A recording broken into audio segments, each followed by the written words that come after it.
Hello, everybody. Welcome to your first 2025 edition of the Championship Check-In podcast. We had a little bit of a break over Christmas. Sam Parkin is back. You've seen him on the predictions, but we've got a lot to catch up on, Sam, and we thought we would make today a manager madness special because basically about 5 clubs have changed managers since we last did a proper podcast. And those people that like to complain that we obsess about the title race, they'll be very happy today because we're going to talk Oxford, West Brom, Millwall, Plymouth and Stoke, who have all changed managers since the 20th of December.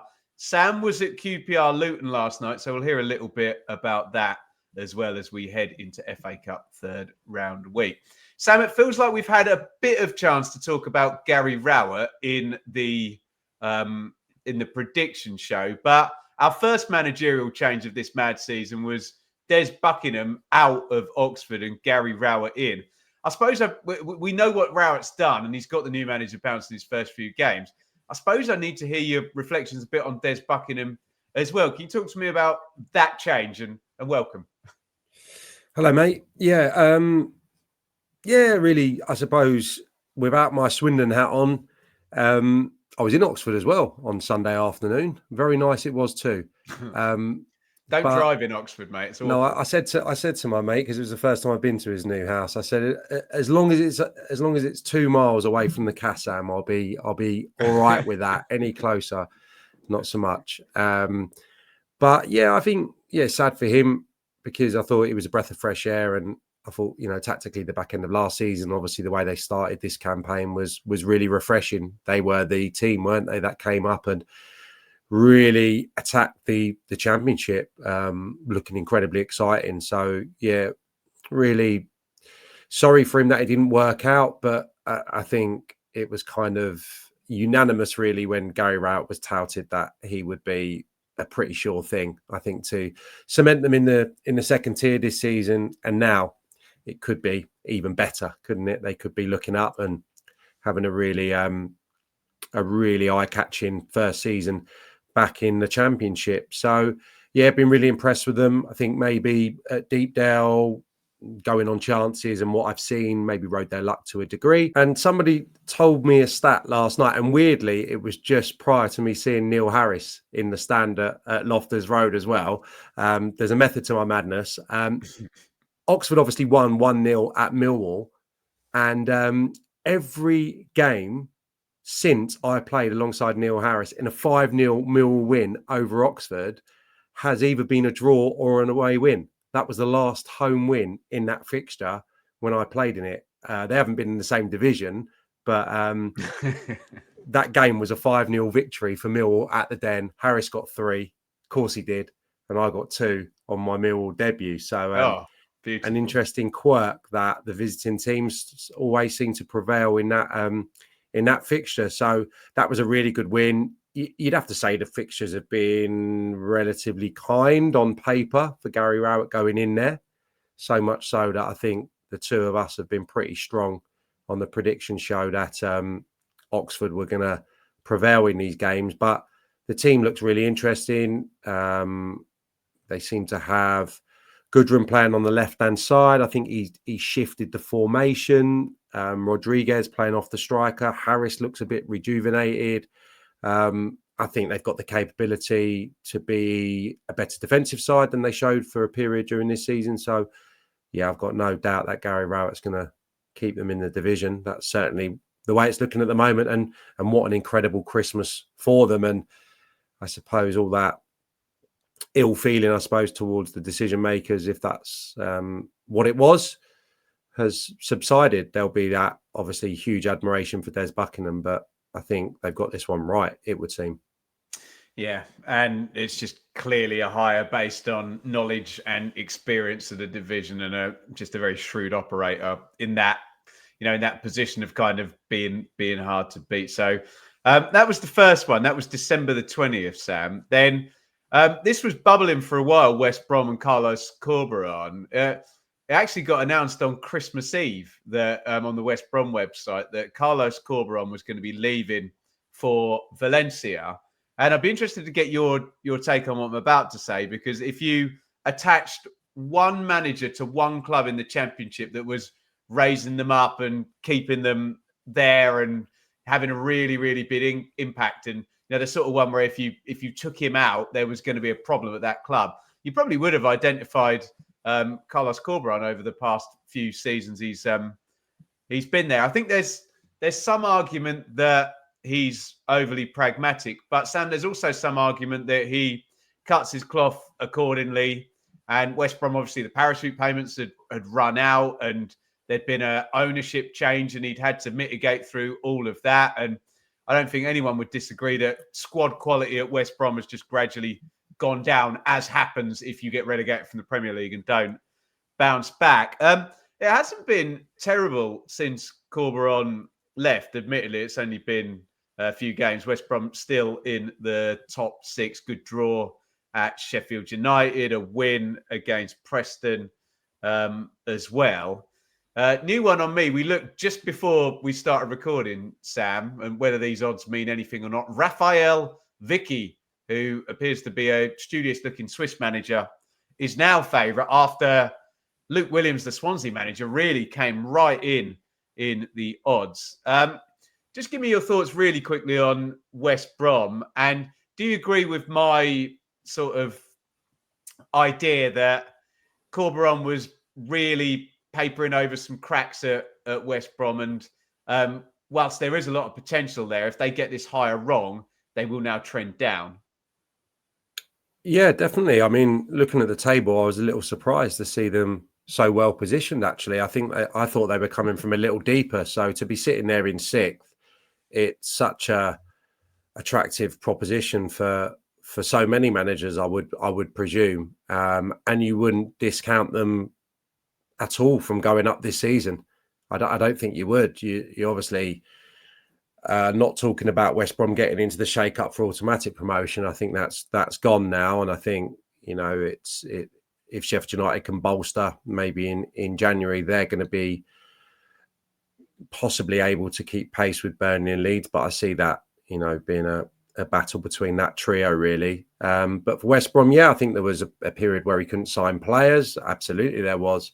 Obviously, ownership wrangles, loads of uncertainty. I think if you go back 12 months, I remember speaking to various supporters groups, one in particular, who were really fearful for the future of West Bromwich Albion. So they've done a wonderful job. I think creativity has clearly been a bit of an issue this season, especially when you look at the difficulties had at getting Jed Wallace and John Swift, who maybe 2 or 3 years ago were probably arguably the 2 best creators in the Championship. I certainly probably was on that kind of page a few years ago. So it's been a little bit of a problem.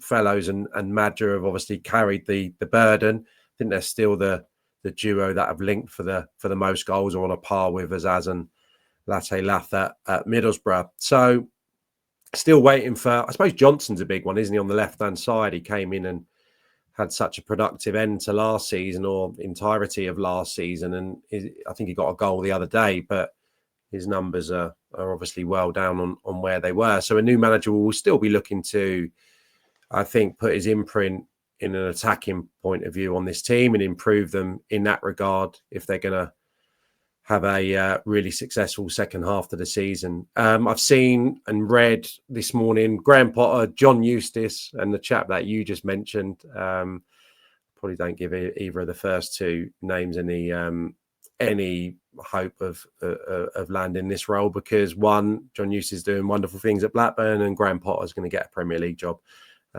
If not by the time we've stopped recording, possibly in the next few days or so. So it probably will be someone from the continent, from a European league. And if maybe the supporters get some of their wishes, it'll be someone who wants to play a little bit more openly. But that could be a risky strategy, because he's had them in the shake-up, despite, maybe not having an abundance of goals in the team. He still found a way. And I was speaking to the chaps I was working with at TalkSport last night, and they were kind of bemoaning, Burnley being a little bit stale in attack and a little bit dull to watch. It's not going to be everyone's cup of tea if this is the way that Burnley are going to be for the next decade. But if they can get into the Premier League, I don't think there'll be too many complaints. And I think they can do it this way. They're not conceding any goals. Sorry to digress, but I think Burnley will go up, and I think Burnley will go up probably in a similar guise to they are right now. Not scoring a bucket load, but listen, if you're conceding no goals over Christmas and 9 so far this season, doesn't matter. That's a team that's going to continue to win games because they're capable of getting the odd one. Right. Next managerial change was 30th of December, and you already mentioned Neil Harris. He left Millwall, and that was all done very openly, and a wave goodbye, and I'll be finishing at the end of the next game. And then we had a couple of weeks, and the man that Mr. Berylson Jr. has brought in is Alex Neil. How do you feel about this one? This we do feel like a bit managerial merry-go-roundy here, do we? With a ex-Millwall, Derby and Stoke manager taking over at Oxford, and an ex-Stoke, Sunderland and Norwich manager taking over at Millwall. Between Mr. Rowett and Mr. Neil, they've managed half the division, haven't they? But how do you think Alex Neil fits with what Millwall want to do? Yeah, I think the ones that were available, he was probably just edged, in my opinion, just slightly in front of. I thought Stephen Schumacher would have been interesting. His style of football, I think, would have suited. He likes entertaining, attacking, forceful football. I thought that would have struck the right chord with the Millwall fans. I thought Bloomfield was another one that sounds like he was maybe down to the last few, or maybe had a chat. Who knows? But I thought that would have been a risk probably on both parts, probably for both club and a manager in his infancy who's just sensational at the moment. And obviously it feels like he's got a really high ceiling, and it will happen for him naturally in time. And what better place to learn his stripes than at Wycombe, where you'll get that continuity over time. So yeah, I think Alex Neil, given that he's had the promotions, steely, tough character, it would seem from the exterior, played against them a few times. I presume he's bringing Martin Cannon with him. I think that was his number 2 at Sunderland. Played against him, a centre half. Those two have been a coaching duo, I think, for a number of years now. The football, I suppose it's a bit of a sea change from Neil Harris, but it's not particularly drastic, I would say. Again, I think those slight changes I saw in Harris's makeup this season in terms of his team will be evident in Alex Neil. He wants to play forward quickly, but with a degree of quality. I think it's normally a 4-2-3-1 with him. I remember tactically him at Wembley doing a real job on Wycombe. I think it was Embleton got a goal, didn't he, on that day? He's now playing his trade in League 2, but that was a bit of a curveball. Extra body in the midfield. I'm just snowballing some ideas here, but and I think in the early part of his tenure at Stoke, there was, I think, a kind of want to be really aggressive without the ball and high turnovers. And I think for a period that was really evident in the numbers and some of the results. So I think you're going to get the aggression, you're going to get the tempo that you want. I suppose the biggest question, as it has been across the last few years at Millwall, is can they become a little bit more consistent as an attacking unit? And the early part of the season, Neil Harris had that conundrum solved, didn't he? In terms of statistics, anyway, that has very much plateaued now after a pretty dull kind of 6 weeks in the life of a Millwall fan, where they've really struggled for goals. So it's reigniting that balance, whether that comes in recruitment, which we believe is going to be done slightly bizarrely, because you'd expect Alex Neil to want to have that control, like a manager we're going to come on to. It feels like that's going to be maybe taken slightly out of the head coach or manager's role at Millwall now. And that was probably a big part as to why Neil Harris felt his time was numbered, if you read anything into his comments early part of the season. So in terms of a personality and what he's been, maybe slightly surprised, because it feels like they're moving to a more European model, or a model that Stoke have maybe U-turned away from in recent days. But yeah, we'll see how that gets on. But I think in terms of a character and his teams, the way they've looked previously in the Championship, like Gary Rowett, I think he's a really, really good appointment. So one day later, on New Year's Eve, Plymouth Argyle sacked Wayne Rooney, and we were besieged really right from the first time he was appointed, Sam, with people saying, "Oh, I don't like this. This isn't gonna end well." You know, he was really terrible at Birmingham, and Derby went down, and he went out to MLS, and blah blah blah. And Sam, we tried so hard to be positive and to try and say, well, you know, Derby was a basket case club and there was good work done there, and they were probably going down whatever was going to happen. And yeah, Birmingham wasn't great, was it? And that was a very strange thing. And give him a chance. And yeah, all of the negative Nancy's have been proved right, haven't they, Sam? And we're sat here. Look, a lot of them said he'd be done by October. So we got nearly to 2025. But I feel a bit sad about this because this does feel like I know our job is to talk about Plymouth rather than where Wayne Rooney goes next. But, you know, if you've got that double failure at championship level, then no one's going to give you a championship job. Does a rich and famous man like Wayne Rooney want to then drop to League One? And, you know, it's a circus wherever he goes then. So it does feel like Wazza has got a very big choice to make as to whether he wants to manage in this country again, because if he does, it's going to be lower down than where he's left Plymouth. But where did Plymouth go next, Sam? Because this was the point you and I tried to make a hell of a lot, was whoever goes in there, Plymouth are going to be in and around that bottom six, and a good season for them would be stopping up and building at championship level. So I do think that context was lost a bit against Rooney, but a very familiar name is up on my screen, leading the odds, is Stephen Schumacher. So what's your take on my Wayne Rooney monologue and where Argyle go next, Sam? Yeah, I have to be honest. I haven't pored over the future for Argyle, I suppose, in the last few days and weeks. Obviously, I've seen the links with Schumacher. I suppose there's still relative goodwill towards him. I think I don't want to speak for the Argyle fans, but they'll get in the comments. I think it's very mixed, Sam. Yeah, it doesn't strike me as a kind of huge never go back scenario. If he feels that it's right for him now,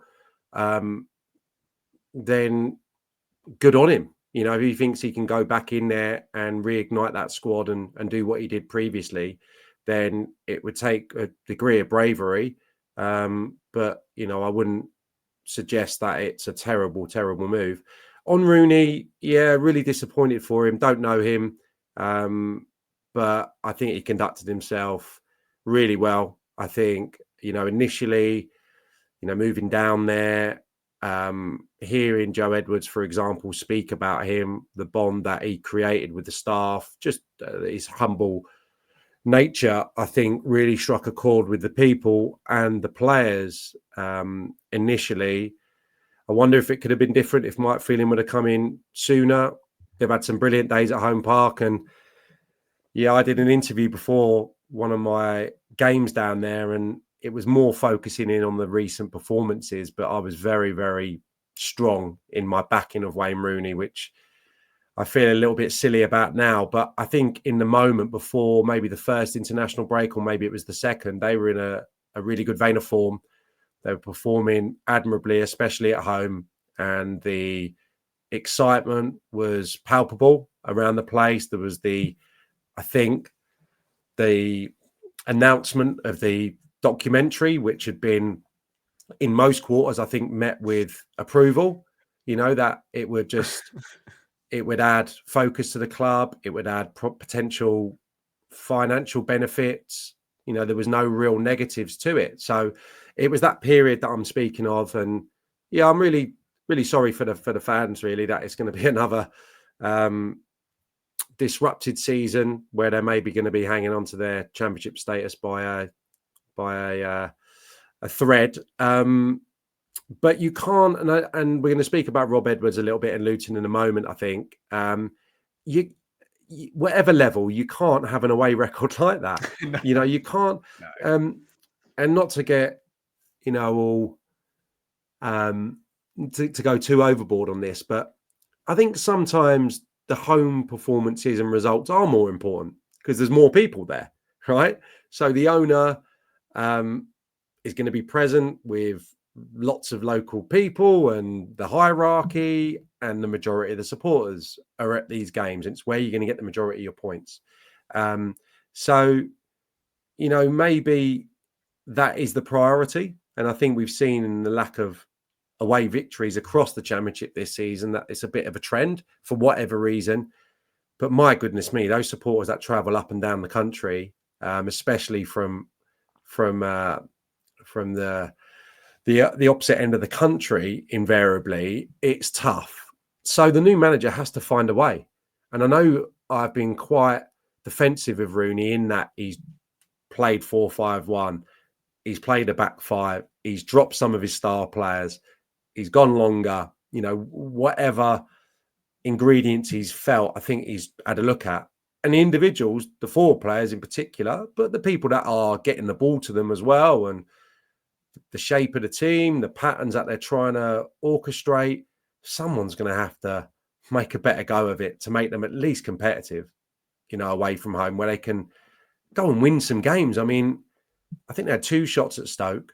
I don't think they had an attempt at Leeds. I think we were amused by that a month or so ago. I mean, it's just unprecedented, them and Luton, the way they're performing away from home. So some of it is possibly adding 1 or 2 in the window, but I think more it's finding that identity on the road and how they can at least make themselves competitive.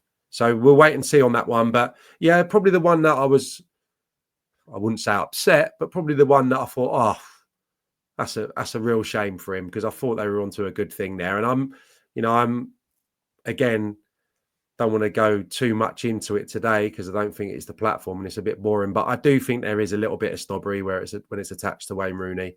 And I think we should champion, our best players trying to be managers, wanting to be managers. We should be, behind Frank Lampard and Steven Gerrard. I was just going to mention, I was going to say, those people can now direct all that snobbery towards Frank Lampard.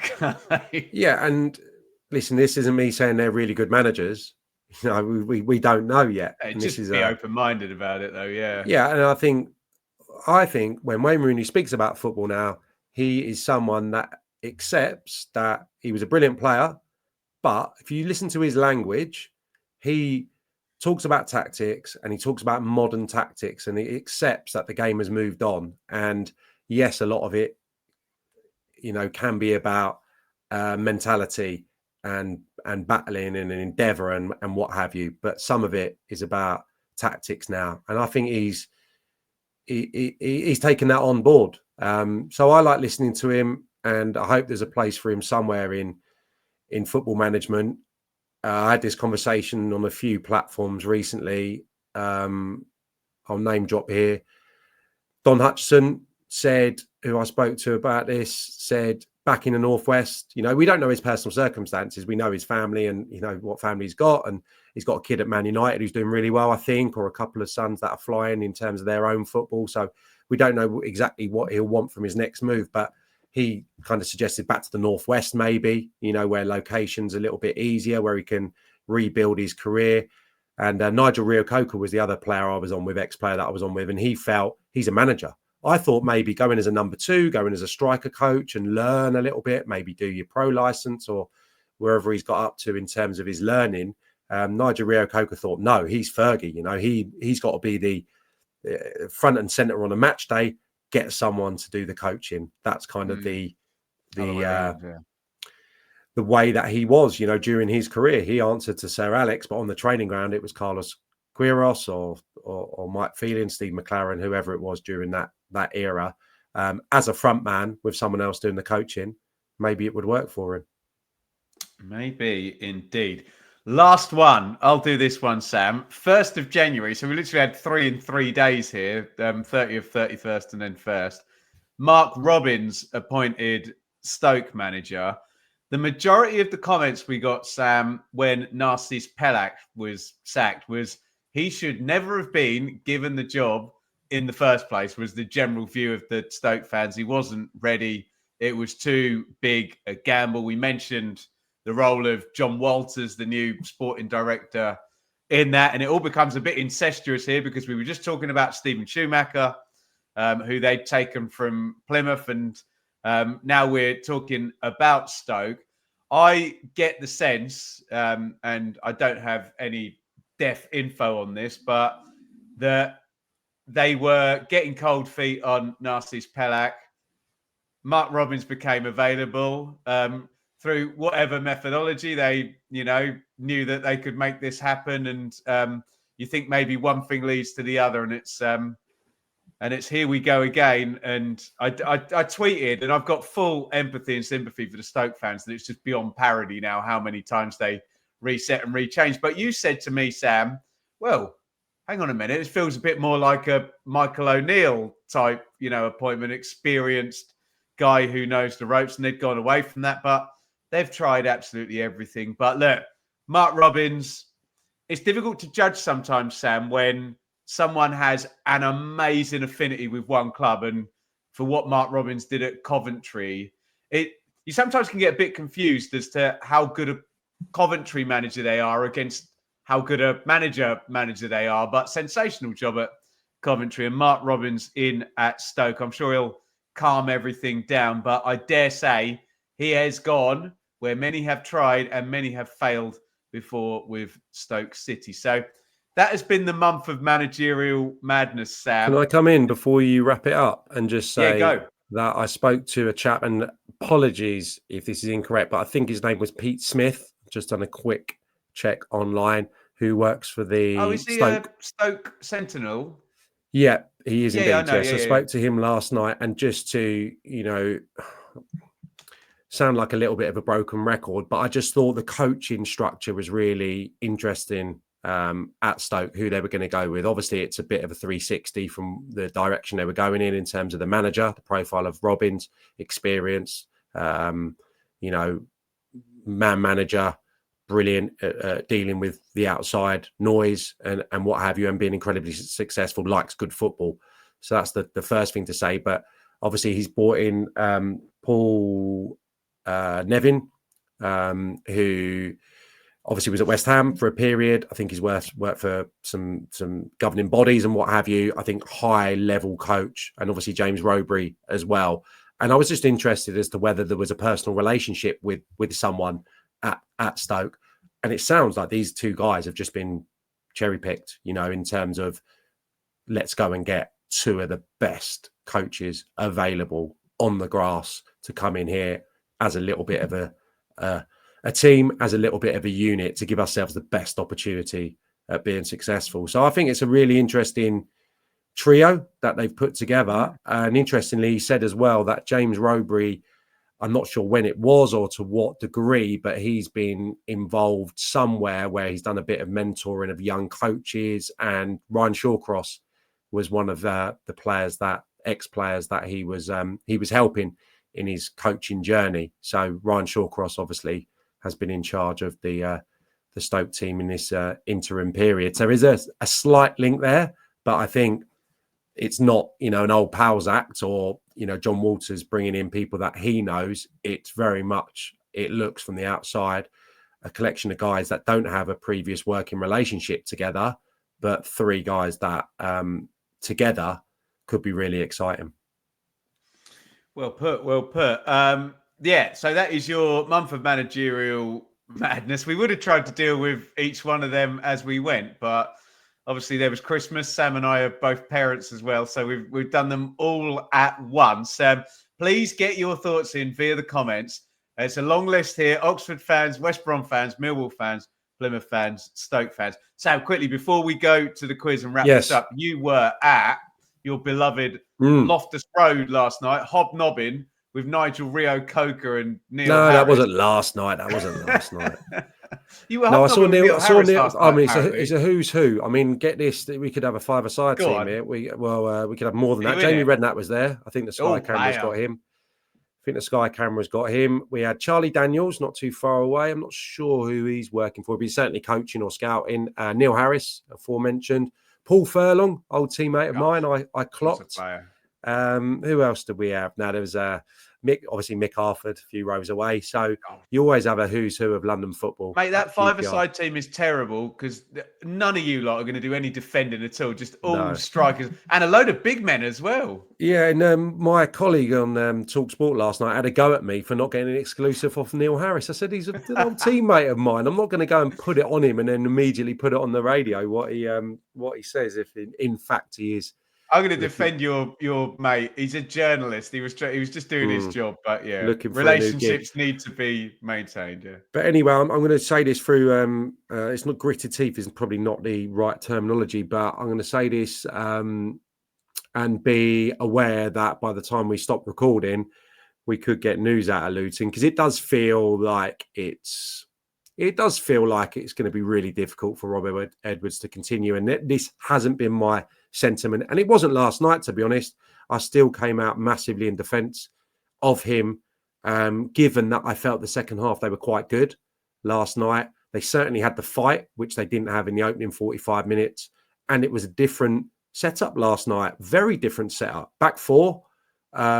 Obviously, two wide players in Nelson and Chong. Fanay off the front man, which has attracted a bit of criticism. And I thought coming into the game when I saw the new signing was playing, that he was a defensive midfielder. And all of a sudden he ships up pretty much playing as a number 10 behind Carlton Morris. So that threw me. I think it threw a few supporters, and rightly or wrongly, Rob Edwards got a little bit of criticism for that because he didn't look like, it's his first game, granted, but didn't look when he had the shooting opportunities that he was the most natural anywhere near the goal. But I thought they played more football. They don't have the two strikers, obviously, in this system to hit from deep on diagonals. They played a little bit more through Liam Walsh in particular. And I thought second half they rallied and gave a decent account of themselves for the supporters. However, I'm not sure that is enough, given that it's 10 straight defeats now away from home. And you talk about 10 in a row, is it actually? I think so, unless My God. No. That's me. No, I'm just shocked by the stat. I'm not saying unless it's wrong. I've got completely carried away last night. But, I mean, it is pretty unprecedented away form. And Wayne Rooney, I think, has lost his job based on that. And, of course, this is a completely different scenario at Luton. There's an enormous amount of goodwill, or was, towards Rob Edwards, given what he did. But this season has just been so damaging. There's been so many false dawns, yet they can't put a cohesive, consistent run of performances and results together. So now, and it's weird, we were wrapping up last night, and about 5 rows in front of me was the Luton hierarchy having a chat post-game. And obviously we were discussing the inevitable. And, you know, I was still saying that I think this squad, with Rob Edwards in charge, will still stay in the division. But obviously there is a realistic proposition of them getting into a relegation scrap. Would someone be better suited now coming in? You'd have to say quite possibly. You'd have to say that, because you get that immediate boost.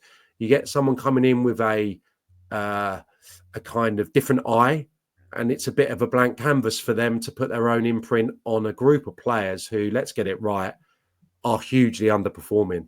I don't put them, and it's easy with hindsight, but I probably don't put them anywhere near the top 3 in this division for whatever reason. I don't. I probably maybe have changed my tune a little bit from the summer.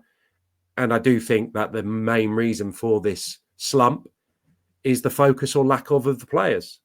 I think, obviously, Rob Edwards has to take a large share of the blame. But, you know, these players were, playoff finishers in 2 seasons running.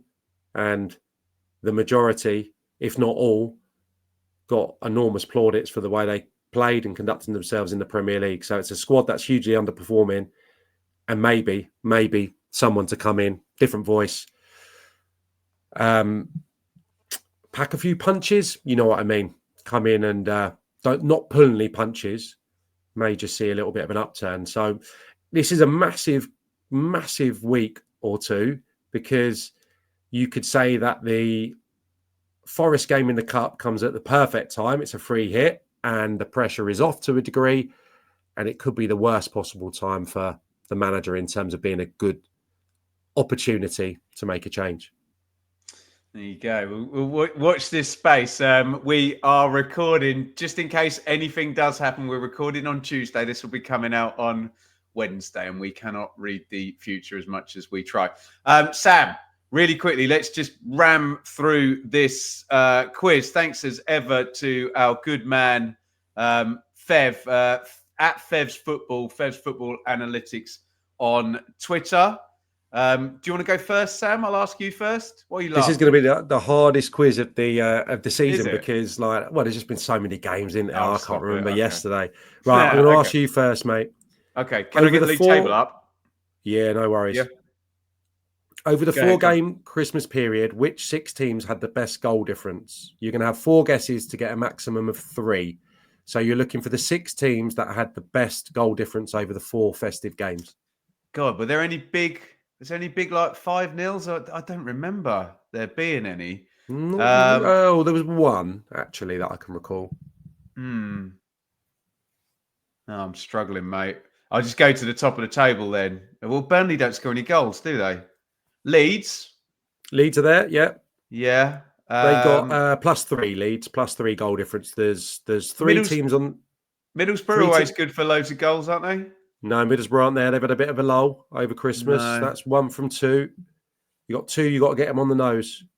Norwich are there, +3 as well. I was going to say there's a one obvious one. If you just take a little step back and think about the winning. Oh, Oxford.